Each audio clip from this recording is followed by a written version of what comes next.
Hey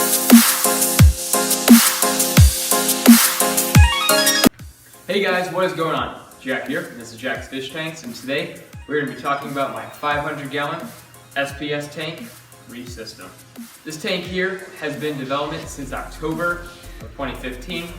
Had the first idea for it though in July 14th, which is my birthday, and I was looking on YouTube and saw King of DIY's video on how to build a plywood tank, which I will link either in the description or somewhere on this video. So, let's get into this tank a little bit, bring you guys over to it. Before I walk over there though, I want to tell you guys a few things. The tank is going to be an SPS dominant tank, so almost no types of coral that move. It's going to be mainly, a lot of people call them fuzzy sticks. I know my parents hate them, I love them.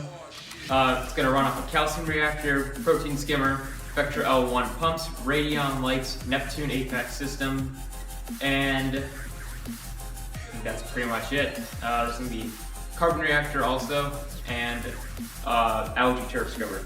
So now I think we should walk over the tank, show you guys a little bit about it.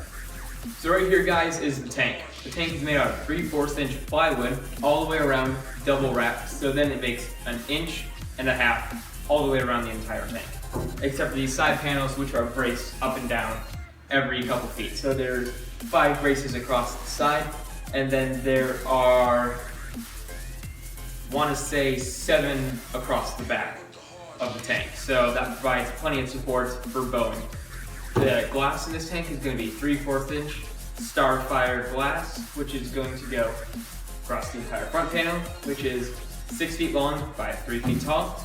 And then the side panel, which is 4 feet long by 36 inches tall, or 3 feet. The entire tank is waterproofed by using Pond Shield product Pond Armor, which is just a paint on rubber, and it cures to become a waterproof finish. Up top here, we have the 2 bulkheads, which are my drains for my tank. They're both 2-inch bulkheads, and there will be an overflow box placed around them to hide it a bit better. The tank is going to be Euro braced by using plywood. That's also going to be covered in Pond Armor. The returns are going to be a 1-inch pipe leading from my Vectra L1 inside my sump, going up and across to the front of my tank here. It will branch off into 4 pieces. Each one will have 2 nozzles on it made out of black line, and that'll be feeding my return pump. Will also be feeding my manifold and my algae turf scrubber. So now let's go down below and let's look what's underneath the hood of this tank. So this here is the stand of my tank.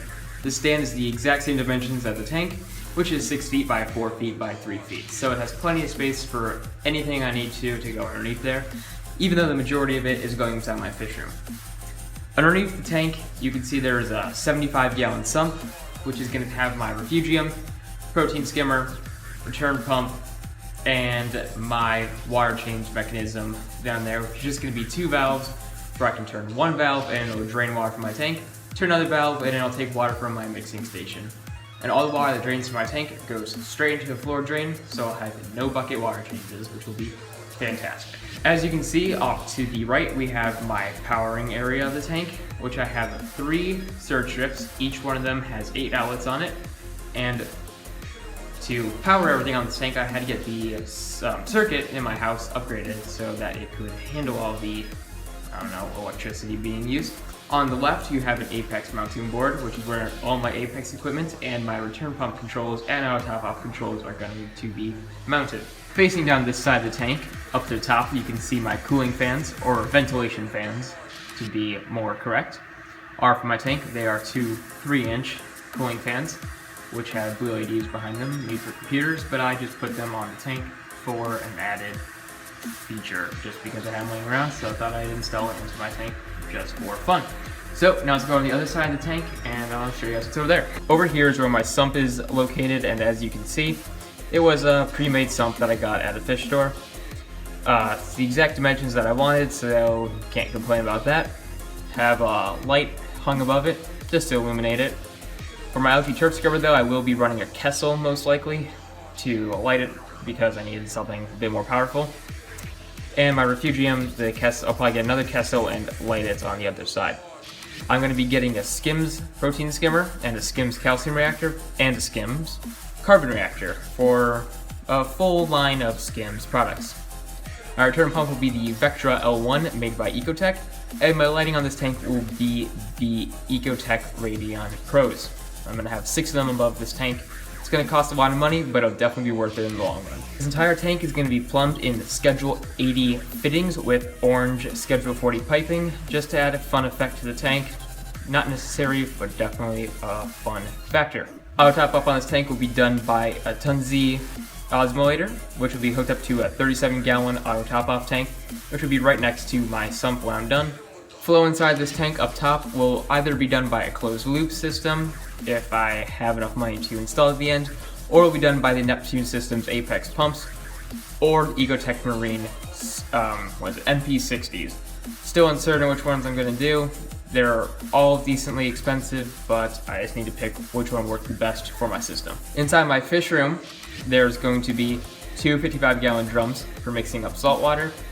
There is also going to be a 60-gallon frag tank plumbed to this tank through the wall. 60-gallon frag tank will be made by Deep Blue, and that will have a corner overflow with a custom-built wood stand. Inside my fish room, there are also 2 40-gallon tanks that I got $1 a gallon for quarantine. Alright guys, I gotta thank you guys for watching this video. This tank here has been a very slow process, but it's finally starting to get to the stages where I can see the end, and I hope you guys stick around for it. If you guys have any suggestions at all for this channel, please leave them in the description below. Love to hear them. Also, if you guys have any ideas for fish and coral for this tank, definitely leave in the comments below. I know that I'm going to get some weird stuff in here, like a stingray and a harlequin tusk, and I think that's going to be a really, really cool addition to this tank that not many people are going to have.